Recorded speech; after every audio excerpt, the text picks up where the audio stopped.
Aparat Polresta Denpasar menembak kaki pelaku penusukan ibu dan anak di Jalan Gunung Lebah karena berusaha melarikan diri saat akan ditangkap.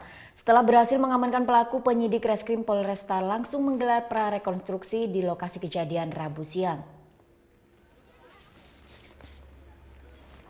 Tono, pelaku penusukan Suyani dan putranya berinisial D diringkus Rabu dini hari sekitar di tempat pembuangan akhir TPA Monang Maning Denpasar.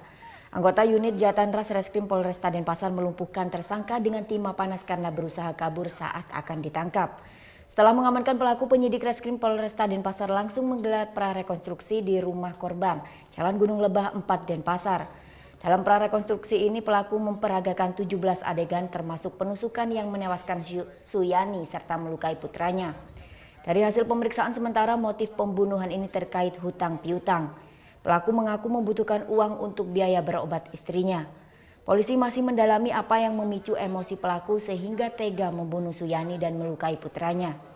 Seperti diberitakan, seorang wanita dan putranya ditemukan dalam kondisi bersimbah darah di teras rumah mereka Jalan Gunung Lebah 4 nomor 43E Selasa siang.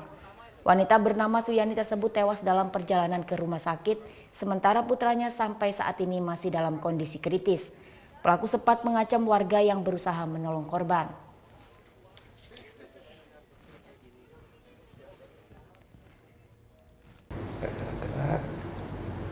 Oke, sekarang udah.